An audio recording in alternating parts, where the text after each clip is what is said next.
రైతుల ఉత్పత్తులు నేరుగా విక్రయించుకునే అవకాశం కల్పిస్తూ ఏర్పాటు చేసిన రైతు బజార్లను సద్వినియోగం చేసుకోవాలని డాక్టర్ బిఆర్ అంబేద్కర్ కోనసీమ జిల్లా మార్కెటింగ్ శాఖ అసిస్టెంట్ డైరెక్టర్ కె విశాలాక్షి కోరారు. మండల కేంద్రమైన రాయవరం గ్రామం రైతు బజార్ వద్ద మార్కెటింగ్ శాఖ ఆధ్వర్యంలో గ్రామ అభివృద్ధి కమిటీ చైర్మన్ ఉండవల్లి రాంబాబు అధ్యక్షతన రైతులతో సమావేశం ఏర్పాటు చేశారు.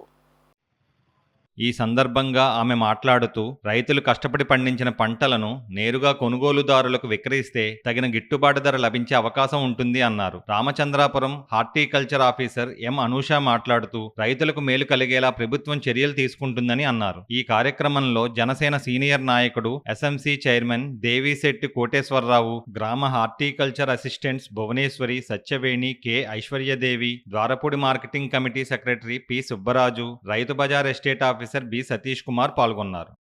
నా పేరు విశాలాక్షి. నేను డిస్ట్రిక్ట్ సెక్రటరీ అండ్ మార్కెటింగ్ ఆఫీసర్ని కోనసీమ జిల్లాకి. అలానే మనకి జిల్లాలో రైతు బజార్లు అన్నీ కూడా చాలా సక్సెస్ఫుల్గా, అంటే మనకి రావులపాలెం, కొత్తపేట, మండపేట, ఆలమూరులో కూడా మనకి రైతు బజార్లు ఉన్నాయి. అవి రెగ్యులర్గా మనకి కంటిన్యూ అవుతున్నాయి. ఈ రాయవరంలో మనకి రైతు బజార్ 2022 సంవత్సరంలో మనకి ఓపెనింగ్ జరిగింది సార్. అట్లనే కొంతకాలం విజయవంతంగా సాగుతూనే తర్వాత కొద్దికాలం మూతపడింది. ఇప్పుడు రైతులందరూ కూడా మనకి వాళ్ళు ధరలు బయట గిట్టుబాటు ధర రావట్లేదని, అట్లనే కన్జ్యూమర్స్ కూడా మేము బయట కొనుగోలు చేసుకోవడం చాలా కష్టంగా ఉంటుంది. కేజీ దాదాపుగా 70-80 రూపాయల దాకా కొనుక్కుంటున్నాం. కాబట్టి మాకు దీనివల్ల కంటిన్యూ చేయమని, అట్లానే మళ్ళీ రీఓపెనింగ్ చేయమని మనకి అందరూ కూడా అభ్యర్థిస్తున్నారండి.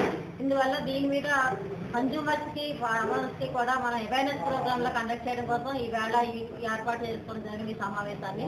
ఇందులో మనకి అప్పుడే దాదాపుగా 20 మంది దాకా అప్లికేషన్స్ కూడా పెట్టుకున్నారు. చుట్టుపక్కల వచ్చే ప్రాంతాల నుంచి రైతులు, ఎక్కువగా రాయవరం, కొప్పవరం పరిసర ప్రాంతాల నుంచి ఇక్కడ రైతులందరూ కూడా వారు పండించుకున్న పంటను తీసుకొచ్చి మనకి అమ్ముకోవడానికి, ఇక్కడ రైతు బజార్ని వినియోగించుకోవడానికి చాలా ఆసక్తి చూపిస్తున్నారు. కాబట్టి అతి తొందరలోనే దీన్ని మళ్ళా మేము రీఓపెనింగ్ చేయడానికి స్థానిక ఎమ్మెల్యే గారి ప్రోత్సాహంతో మేము ఒక డేట్ షెడ్యూల్ తీసుకున్న తర్వాత మేము రీఓపెనింగ్ చేస్తామండి త్వరలోనే.